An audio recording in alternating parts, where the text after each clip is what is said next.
The council chamber floated in the darkness of space, a massive ring of metal and glass that orbited the neutral world below. Inside, representatives from 40 different species sat in their designated seats, watching the scene unfold before them. At the center of the chamber stood Admiral Taman Park of Earth's United Defense Fleet. His uniform was simple, dark blue with silver insignia, and his face showed no emotion as he listened to the accusations being hurled at him. Across from him towered 3 Corvan warriors. They were insectoid creatures nearly 8 feet tall, with black chitinous armor covering their bodies and forearms that ended in sharp claws.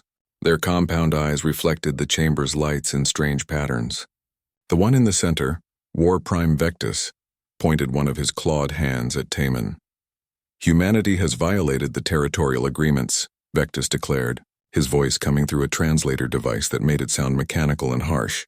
"You have colonized 14 worlds that belong to the Corvan Dominion, by right of ancient claim. You refuse to acknowledge our authority over these regions. You expand like a plague across the stars." Taman remained still, his hands clasped behind his back. Behind him stood Captain Yoonji Choi and Commander Daehyun Lee, both wearing the same calm expression as their superior. Yoonji's hand rested near her datapad, ready to display any evidence needed. Daehyun watched the Corvans with the practiced eye of a veteran who had seen many species threaten humanity before. "The worlds we colonized were uninhabited," Taman replied, his voice steady and clear. "Our survey teams found no signs of previous settlement, no markers of territorial claim, and no indigenous populations. We followed all Galactic Council protocols before establishing our colonies. We have broken no laws." Vectus slammed one of his claws against the metal floor, creating a loud bang that echoed through the chamber. Several of the smaller species flinched at the sound. "Ancient claim does not require physical presence. The Corvan Dominion has existed for 10,000 years. We mapped those star systems long before your species learned to leave your homeworld. They are ours!" The Council Arbiter, a floating sphere of energy from a race that had transcended physical form, spoke in a neutral tone. "The current galactic law requires physical settlement or marked territories to maintain claims. Ancient maps alone are insufficient. Then your laws are worthless," Vectus hissed. "The Corvan Dominion rejects this Council's authority in this matter. We reject humanity's theft of our territory. We declare formal war against Earth and all human colonies, effective immediately." A ripple of concern moved through the chamber. Many species began speaking in hushed tones to their advisors. War between spacefaring civilizations was rare and devastating. The last major conflict had ended 70 years ago, long before most humans had left their solar system. Taman finally moved, stepping forward toward the center of the chamber. He pulled out a small device from his pocket and activated it. A holographic display appeared above them, showing star charts and navigational data. "War Prime Vectus," Taman said, his tone still calm but carrying a weight that made even the large Corvan pause. "Before you commit to this path, I want to make something very clear. Earth does not want this war. We have no desire to fight the Corvan Dominion. We would prefer a peaceful solution, perhaps a joint development agreement for the disputed territories, or independent arbitration by the Council. We do not negotiate with thieves," Vectus spat. Taman nodded slowly as if he had expected this response. "Then I need to give you a warning, as is required by human military law. What I am about to share is not a threat. It is a genuine attempt to prevent unnecessary loss of life." He manipulated the holographic display, and it shifted to show the Corvan fleet positions throughout their territory. The accuracy of the intelligence made several Corvan shift uncomfortably in their seats. "We know where your fleets are positioned," Taman continued. "We know your supply lines, your command structures, and your military capabilities. We have been watching since the moment you first made aggressive statements about our colonies 6 months ago. This information is not meant to intimidate you. It is meant to help you." He zoomed the display to show several routes through space highlighted in green. "These are safe retreat corridors. If you choose war, I strongly advise you to evacuate your forward bases and pull your fleets back along these routes. We will not fire upon ships using these corridors. We will give you 72 hours after this meeting concludes to complete your withdrawal." Vectus stared at the display, then began to laugh. It was a clicking, chittering sound that the translator rendered as harsh and mocking.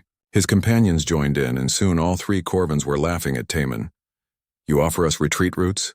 Vectus said between laughs. "You think we fear humanity. You are children playing with ships your species barely understands how to build. The Corvan Dominion has crushed 17 species in our history.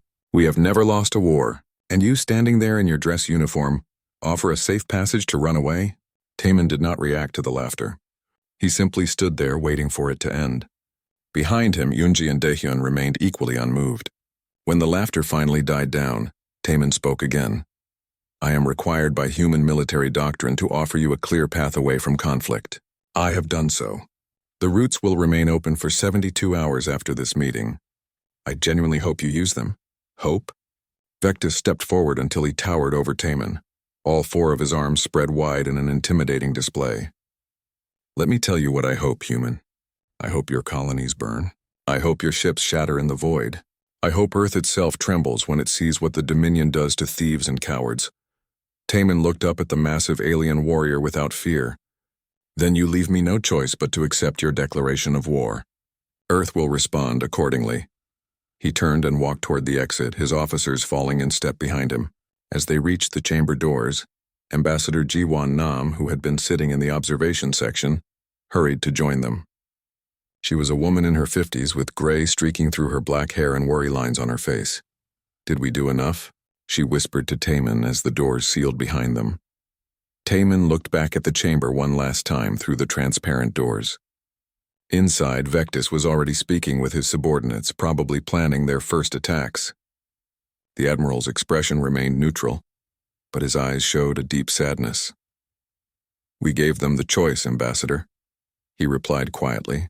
We gave them the truth, the intelligence to understand what they face, and a safe way out. What happens next is on them, not us. As they walked down the corridor toward their shuttle, Daehyun spoke up. How long do you think before they attack? Hours, maybe a day, Taman said. They will want to strike while they think they have the advantage of surprise. But we know they are coming, Yunji added. Yes, Taman confirmed. We know they are coming, and despite everything, I wish they would choose differently. The human delegation boarded their shuttle and departed the council station. Behind them, War Prime Vectis was already sending orders to his fleet commanders, mobilizing for an attack on human colonies. He had dismissed Taman's warning as weakness and cowardice. He believed humanity would crumble before the might of the Corvan Dominion. In 72 hours, the war would begin. And War Prime Vectis would learn the difference between mercy and weakness, though by then it would be far too late to accept the retreat routes he had been offered. The farming colony of New Jeju was having a peaceful morning when the sky began to burn. The settlement was home to 30,000 people, mostly families who had chosen the quiet life of agriculture over the crowded cities of Earth. Fields of gene-modified wheat stretched across the valleys, and orchards of fruit trees dotted the hillsides. Children were heading to school, farmers were checking their crops, and the day seemed like any other. Then the defense station in orbit started screaming warnings across every communication channel. Captain Minho, Shin was drinking his morning coffee on the command deck when the sensors lit up like a festival display. 12 Corvan warships had just dropped out of faster-than-light travel at the edge of the system. He barely had time to put down his cup before the battle station's alarm started blaring. All hands to stations, he shouted into the comm system. Launch all fighters. Get those civilian transports moving now. The defense station was not built for serious combat. It was meant to ward off pirates and provide traffic control, not fight off a fleet of warships. But Minho knew his duty. Below him, 30,000 people needed time to escape. On the planet's surface, emergency sirens wailed through every town and village. Parents grabbed their children, farmers abandoned their equipment, and everyone ran for the designated evacuation points. The transports, large civilian ships designed to carry cargo, were quickly converted into refugee vessels. People crowded in far beyond safe capacity, but nobody complained. Mayor Jizu Park coordinated the evacuation from the town hall, her voice steady over the public address system even as her hands shook. Please move in an orderly fashion to the transports. Everyone will get off the planet. Stay calm and help each other. In orbit, Minho's station fired its defense cannons at the approaching Corvan fleet. The small projectiles bounced harmlessly off the alien shields. The Corvans did not even bother to return fire yet. They were saving their weapons for the planet below. Sir, the civilian transports are launching, his tactical officer reported. 15 ships are already away, another 20 are still loading. Minho watched the tactical display. The Corvin ships were moving into bombardment position. He had minutes, maybe less. All fighters form a screen between the Corvins and the transports. We need to buy time. 20 small fighter craft, piloted by young men and women who had joined the defense force thinking they would never see real combat, flew straight at the enemy fleet. They fired their missiles and cannons, darting between the massive warships like insects attacking giants. They damaged one Corvin ship's engine and destroyed several weapon turrets, but it was not enough. The Corvin fleet opened fire. Beams of superheated plasma cut through space, striking the defense station's shields. Minho felt the deck shake beneath his feet as the generator struggled to absorb the energy. Shields at 40%. Someone called out. Keep firing, Minho ordered. Don't let them get a clear shot at the planet. More transports launched from the surface, their engines burning bright as they climbed toward space. Minho counted them on his display. 28 away, 29, 30. Still more were loading. He watched as another volley of plasma fire struck his station. The shields flickered and died. Shields gone, Captain. Hull breaches on decks 4 and 7. Minho looked at his crew. They were young, most of them. They had families down on that planet. He made his decision. Everyone to the escape pods. That is an order. Sir, we can't abandon. Go, Minho shouted. I will buy you time. Get to those pods now. His crew hesitated for only a moment before following orders. They ran for the escape pods while Minho stayed at the helm, manually controlling the station's remaining weapons. He fired everything he had at the Corvin fleet, drawing their attention away from the fleeing transports. The last transport cleared the planet's gravity well, just as the Corvin fleet destroyed the defense station. Minho died at his post, still firing, still buying seconds for the people below to escape. Of the 30,000 colonists, 28,000 made it off the planet. The 2,000 who did not would forever be remembered. The same scene repeated at 2 other colonies that day. The Corvins attacked with overwhelming force, destroying defense stations and bombarding settlements from orbit. But at each location, the defenders held long enough for most civilians to escape. By the end of the day, 47,000 humans were dead, but hundreds of thousands had been saved. On Earth, in the city of Geneva, Fleet Admiral Somin Kang stood in the War Council chamber, watching the reports come in on holographic displays. She was a woman in her 60s with short gray hair and eyes that had seen too much combat in her long career. Around the table sat General Junho Han, commander of the Marine Corps, a stocky man with scars on his hands from old battles. Next to him was Intelligence Director Yuna Kim, a sharp-eyed woman who rarely showed emotion. Chief Engineer Hyunwoo Bae, the oldest person in the room, sat reviewing technical specifications on his tablet. Casualty reports confirmed, Yuna said quietly. 47,000 dead, mostly at New Jeju. The other colonies had better warning and evacuated faster. We have 12 orbital stations destroyed and 3 colonies are completely gone. Somin closed her eyes for a moment, then opened them with renewed focus. What is the status of our fleet? All combat vessels are ready, Junho replied. We have been on alert since the council meeting. Admiral Taeman's warning bought us the preparation time we needed. Good. Somin walked to the display and brought up Earth's defensive grid. The Corvins will expect us to pull back and defend our home system. They will expect us to be afraid. Instead, we are going to do what humans do best. We are going to hit them so hard they will regret every decision that led them to this moment. She tapped a control, and new orders appeared on everyone's tablets. I am activating Protocol Blackout. As of this moment, we are at full war status. All military personnel are recalled to duty. All shipyards are now building warships. All research projects are redirected to military applications. Hyunwoo looked up from his tablet. Admiral, Protocol Blackout includes authorization for the new gravitational weapons. Are you certain? Yes, Somin said firmly. Dr. Haewon Lim has been ready for field testing for months. Now she gets her chance. I want those weapons installed on the lead ships within 48 hours. She turned to the others. General Han, prepare the Marine divisions for boarding actions. We are not just going to destroy their ships. We are going to capture them and learn everything we can about Corvin technology. Director Kim, I want every piece of intelligence on Corvin fleet movements updated hourly. Chief Bae, get those gravitational drives online. What about our counterstrike? Yunyo asked. Somin pulled up a star map showing Corvin territory. I am putting Captain Seojun Park in command of our first offensive operation. He will take 30 ships and hit their forward base in the Helios Nebula. I want that base destroyed within 72 hours. Yuna nodded. Seojun is a good choice. He is Admiral Taemin's brother and just as capable. That is why I chose him, Soman confirmed. Now, let me make one thing very clear to everyone in this room. Earth did not start this war. We gave the Corvins every opportunity to avoid it. We warned them. We offered them peaceful solutions, and we even gave them safe retreat routes. They chose violence instead. They chose to murder our civilians. Now we will show them what happens when you pick war with Earth. On the research station Galileo 9, Dr. Haywin Lim stood in her laboratory, surrounded by her team of scientists and engineers. They had just received the authorization codes for their project. The gravitational pulse drive, a weapon system that could create localized singularities and tear apart enemy ships, was finally going to be used in combat. Run final diagnostics on all systems, Haywon ordered. Her voice calm despite the excitement she felt. This technology represented years of theoretical work made real. I want zero margin for error. When our ships activate these weapons, they need to work perfectly the first time. Her assistant, a young engineer named Minsu, brought up the test results on a screen. All systems green, Doctor.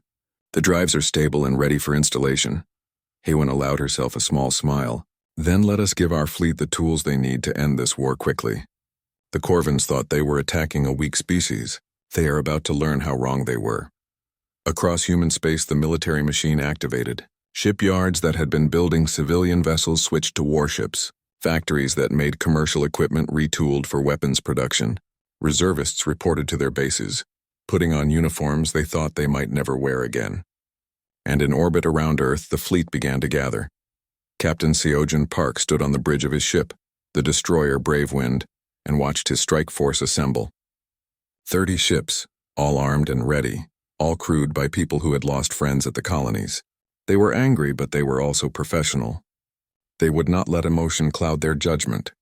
They would fight with precision and skill. His communication officer spoke up. Sir, we have clearance from Fleet Command. We can depart when ready. Seojun looked at the stars beyond his viewport. Somewhere out there, the Corvins were celebrating their easy victories. The Corvin home system was beautiful in a harsh way. 3 worlds orbited a massive blue giant star that burned with intense light. The primary planet, Corvin Prime, was a world of sharp mountains and deep oceans, where the Corvin species had evolved over millions of years. 2 moons hung in its sky, and orbital stations circled the planet like a protective necklace. For 10,000 years, this system had been the heart of the Dominion, unconquered and seemingly unconquerable. Then the human fleet arrived. Fleet Admiral Soman Kang stood on the bridge of the supercarrier Aegis Eternal, watching as 200 warships dropped out of faster-than-light travel at the edge of the system. It was the largest military force humanity had ever assembled in one place, and it represented nearly every combat vessel Earth could spare. Behind her stood Admiral Taemin Park, now serving as her second-in-command for this operation. Around them, the bridge crew worked with calm efficiency despite the enormous stakes. All ships report ready status, the communications officer announced. Fleet is in formation and awaiting your orders, Admiral. Soman studied the tactical display. The Corvins had home defense fleets here, but Intelligence Director Yuna had been right. Most of their military was scattered across space, attacking human colonies or defending their outer territories. The defenders here numbered only about 90 ships, less than half of what the humans had brought. This is Admiral Kang to all vessels. She spoke into the fleet-wide channel. We are here to end this war. The Corvins attacked our homes, killed our people, and refused every opportunity for peace. Today we show them the consequences of their choices. All ships advance to attack formation. Execute Operation Final Warning. The fleet moved forward like a wave of metal and fire, spreading out across the system in a formation designed to prevent the Corvins from concentrating their defense. The Corvin home fleet scrambled to respond, their ships moving to intercept. But they were outnumbered and caught off guard. Captain Yoonji Choi coordinated the attack from the tactical center of the Aegis Eternal. Holographic displays surrounded her, showing the position of every ship in both fleets. She directed squadrons with precision, sending fighters to harass enemy formations and capital ships to engage Corvin cruisers. "Send Commander Sujin's bomber wing against the orbital defense grid," she ordered. "I want those platforms offline before we begin the ground assault." Commander Sujin Yoon led her squadron of heavy bombers through the opening salvos of the battle. Her bomber, the Iron Rain, was loaded with special munitions designed to penetrate shields and destroy fortified positions. Behind her flew 23 other bombers, each one crewed by people who had trained for years for missions exactly like this. All wings. "This is Sujin. Target package is the Northern Defense Grid, sectors 7 through 12. We go in fast, we hit hard, and we get out. Watch for enemy fighters and keep your shields forward." The bombers accelerated toward Corvin Prime, their engines burning bright against the darkness of space. Enemy fighters rose to meet them, but human escort fighters engaged them before they could reach the bombers. Sujin focused on her target, a massive orbital platform bristling with weapons. "Missile lock achieved," her weapons officer called out. "Firing!" A dozen heavy missiles dropped from the Iron Rain's bomb bay, their engines igniting as they streaked toward the platform. The platform's point defense systems shot down 3 of them, but the others got through. They struck the platform's main reactor, and a chain of explosions rippled across its structure. The platform went dark and began to drift out of orbit. "Target destroyed, moving to next platform," Sujin reported, already banking her bomber toward another target. The battle raged across the entire system. The Corvin home fleet fought with desperate courage, knowing they were defending their homeworld. But human tactics and technology proved superior. The indomitable Captain Jinseo's dreadnought carved through Corvin battle lines with its gravitational weapons, creating temporary event horizons that swallowed enemy ships whole. It was devastating and terrifying, a weapon that seemed to break the laws of physics themselves. On the surface of Corvin Prime, General Junho Han prepared for the ground assault. His marine divisions waited in orbital insertion pods aboard transport ships, ready to deploy the moment the space battle created an opening. Yunyo had fought in ground campaigns before, but never on an enemy homeworld. The stakes had never been higher. "General, we have clearance for insertion," his aide informed him. "Commander Sujin has taken out the Northern Defense Grid. The path is open. All divisions prepare for drop," Junho ordered. "Remember, we are here to secure military targets and government facilities. Civilian areas are off limits unless we take fire from them. We are not here to conquer the Corvin people. We are here to end their government's ability to make war." Thousands of pods launched from the transport ships, falling toward Corvin Prime like meteors. They burned through the atmosphere, their heat shields glowing white-hot, and then deployed parachutes and retro rockets to land near their designated targets. The pods opened, and Marines in powered armor poured out, immediately establishing defensive positions. The Corvins fought back with everything they had. Ground troops engaged the humans in fierce firefights around military bases and government buildings. The Corvin soldiers were brave and skilled, but they had never faced enemies like these. Human-powered armor gave Marines enhanced strength and speed. Human weapons were accurate and powerful, and human tactics refined through centuries of warfare on Earth were simply better. In space, the battle continued. Admiral Taman directed a squadron of destroyers to engage a group of Corvin cruisers that were trying to break through the human lines. The destroyers moved in coordinated patterns, their captains executing the maneuvers perfectly. They surrounded the Corvin ships and concentrated their fire, destroying them one by one. "Admiral, the Corvin command ship is trying to escape the system," the tactical officer reported. "It is the Endless Hunger War Prime Vectis's flagship." Taman immediately opened a channel to Captain Jin Seo. "Indomitable, intercept the Endless Hunger. Do not let Vectis escape." "Understood," Jin Seo replied. Pursuing now, the massive dreadnought changed course, its powerful engines accelerating it toward the fleeing Corvin flagship. The Endless Hunger was a formidable ship, nearly as large as the Indomitable and armed with the best weapons the Corvin Dominion could produce. But it was running, and that gave the humans an advantage. Taman opened a direct communication channel to the Endless Hunger. "War Prime Vectis, this is Admiral Taman Park. I am offering you one final chance to surrender. Power down your weapons and prepare to be boarded. If you do this, I will guarantee the safety of you and your crew. This war can end right now." Vectis's face appeared on the communication screen. The proud Corvin warrior looked different now. His compound eyes showed fear and his mandibles clicked nervously. But pride still burned in him. the same pride that had rejected Taemin's warnings at the council meeting. "You think I will surrender to thieves and cowards?" Vectis hissed. "The Corvin Dominion has never surrendered. We have never lost a war. I will not be the first to accept such shame." "Then you are choosing death," Taemin said quietly. "For yourself and your crew. I warned you before this war started. I gave you safe retreat routes. You laughed at my mercy and called it weakness. Now you see the difference." Vectis cut the communication channel. The Endless Hunger turned to face the Indomitable, all weapons active. It was a suicide run, a last desperate attempt to take some humans down before the end. Captain Jinseo watched the enemy ship approach and felt no satisfaction, only sadness at the waste. "All weapons prepare to fire. Target their engines first. Give them one more chance to stand down." The Indomitable fired its forward cannons, precise shots that disabled the Endless Hunger's main drives. The Corvin ship lost speed and began to drift. But Vectis did not stop fighting. He activated his ship's self-destruct sequence and pointed every remaining weapon at the Indomitable.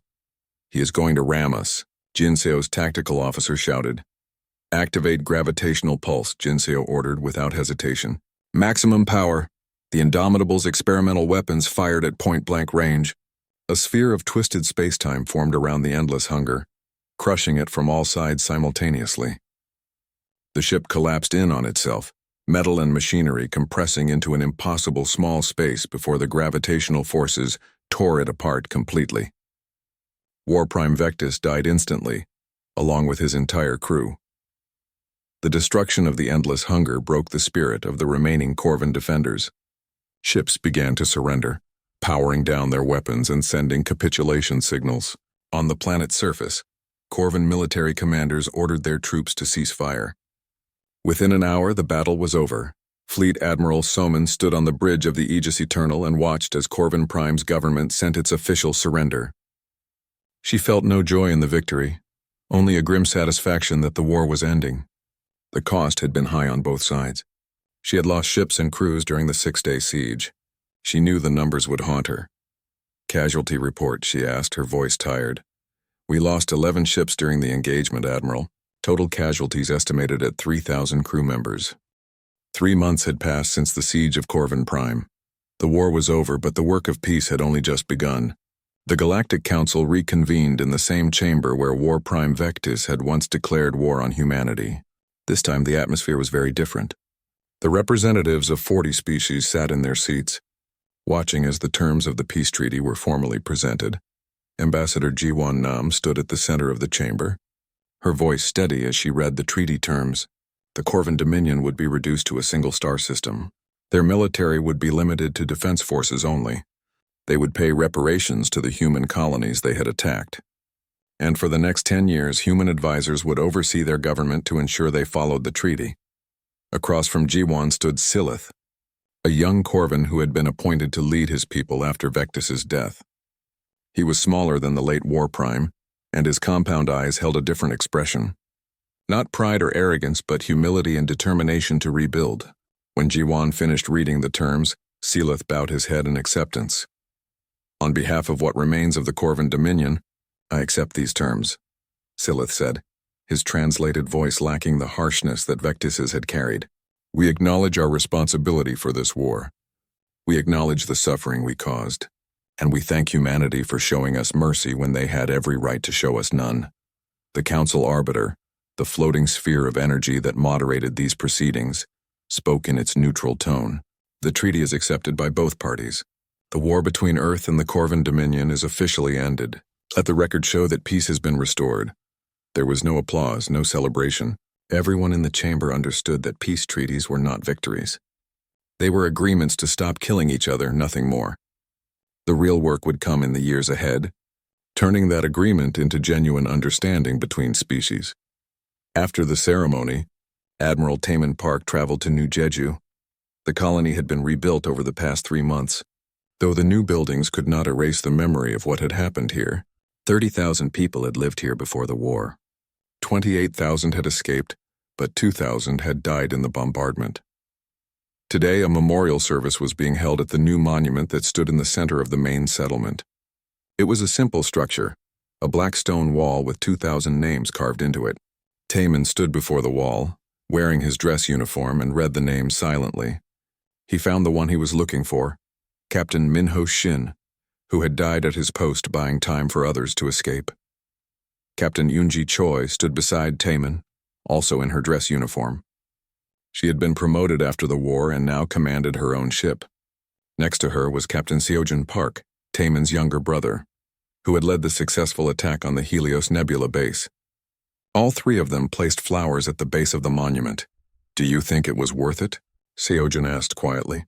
"All the lives we lost, all the destruction?" Taemin was silent for a long moment before answering. "War is never worth it, but sometimes it is necessary. The Corvins gave us no choice. They attacked our colonies. They killed our people. We did what we had to do to protect humanity. But we also showed them mercy," Yoonji added. "We could have destroyed their entire civilization, but we chose not to.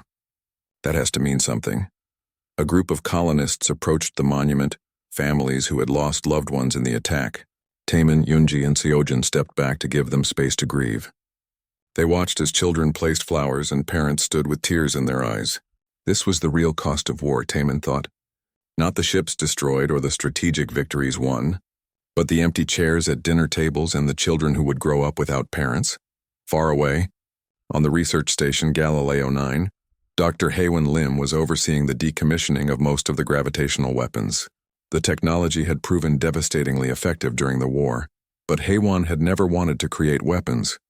She was a scientist interested in understanding the universe, not destroying parts of it. "How many units are we keeping active?" her assistant Minsu asked. 10, Haewon replied. "Enough for defensive purposes if humanity ever needs them again, but not enough to be a threat to peace. The rest will be dismantled and the technology archived." Chief Engineer Hyunwoo Bae entered the laboratory, his old hands steady as he examined one of the gravitational pulse devices. "It is strange," he said. "We created these weapons to end a war and they did exactly that. But I cannot help feeling like we opened a door that should have stayed closed." "All technology is like that," Haewon said thoughtfully. "It can be used for good or evil. The choice is ours. Right now, I choose to use my knowledge to help rebuild what we destroyed." She pulled up plans on her display screen, showing designs for construction equipment that used modified gravitational technology. Instead of creating singularities to destroy ships, this equipment could move massive amounts of material for building projects. Instead of weapons, tools. "The Corvins need help rebuilding their infrastructure," Haewon continued. "This technology could make that process much faster. If we share it with them, maybe we can turn enemies into partners." Hyunwoo smiled, his weathered face showing approval. "That is the kind of thinking that will win the peace, Doctor." On Earth, Fleet Admiral So-min Kang stood in her office, looking at casualty reports one final time. The war had cost humanity dearly. 5,000 military personnel dead, 47,000 civilians killed in the initial attacks, and 34 ships destroyed. Every number represented lives cut short, families broken, futures stolen. But humanity had also shown something important during the war. They had shown that they could be fierce when necessary, merciful when possible, and always willing to offer peace before violence. The other species in the galaxy had taken notice. So-min's door opened and Admiral Taemin entered. He saluted, and she returned the gesture before inviting him to sit. "I wanted to tell you personally before the official announcement," So-min said. "I am retiring from active duty. The war took more from me than I expected, and I think it is time for younger officers to lead the fleet." Taemin nodded, understanding. "You have earned your rest, Admiral. You led humanity through its darkest moment and brought us to victory." "Victory," So-min repeated the word thoughtfully. "Is that what we achieved? Sometimes it feels more like survival." "Maybe that is the same thing," Taemin suggested. "We survived because we were willing to fight when necessary.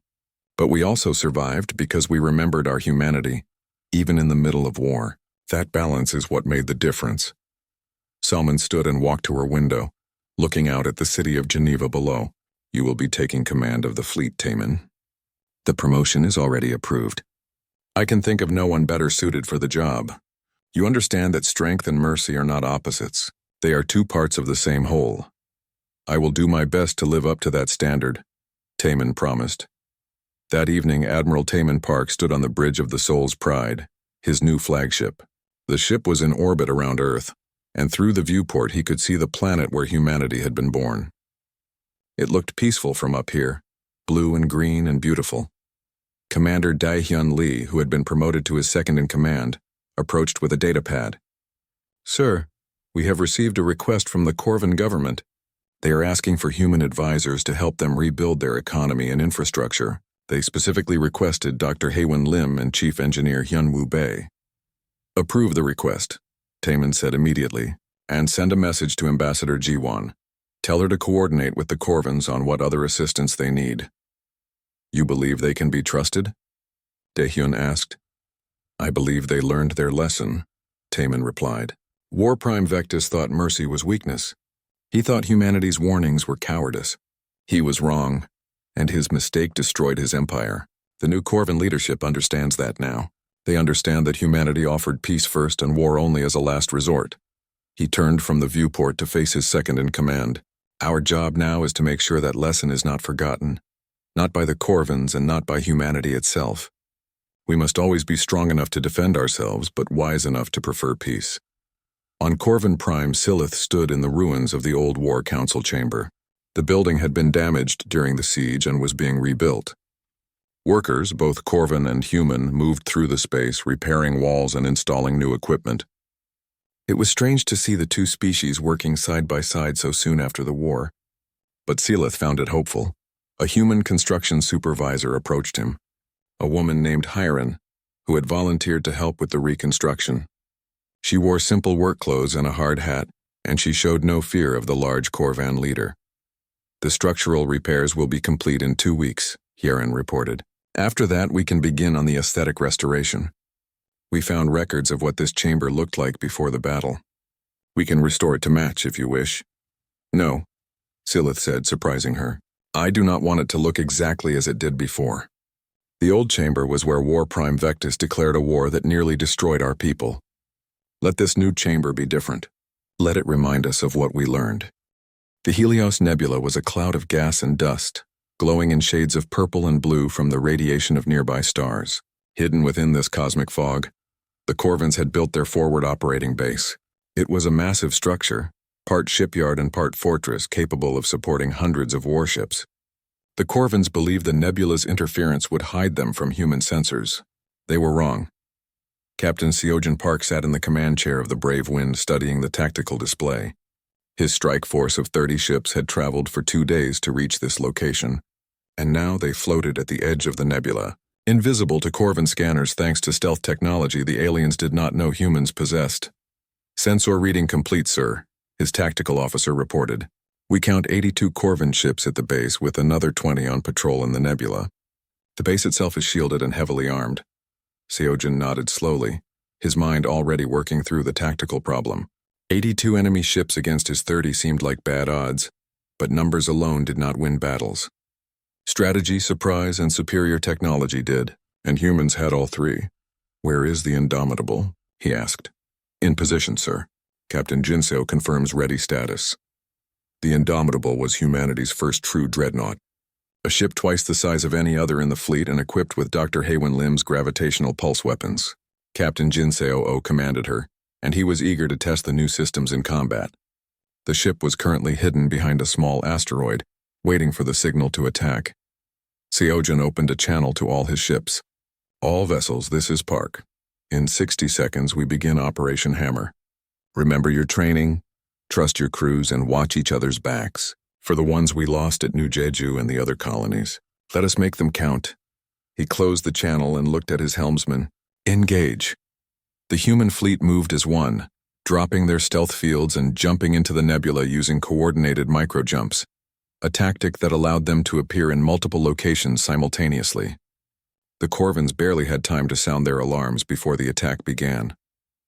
Lieutenant Hyejin Kwan piloted her fighter through the nebula's gases, her squadron of 12 craft following close behind. They had launched from a carrier the moment the attack started, and now they were weaving between Corvan cruisers like needles through cloth. Her targeting computer locked onto a cruiser's engine section. "Viper 3, I have a solution," she called out. Firing missiles. 3 missiles streaked from under her fighter's wings, their warheads designed to penetrate shields and detonate inside enemy ships. They struck the cruiser's engines, and explosions rippled across its hull. The massive ship began to list to one side, losing power.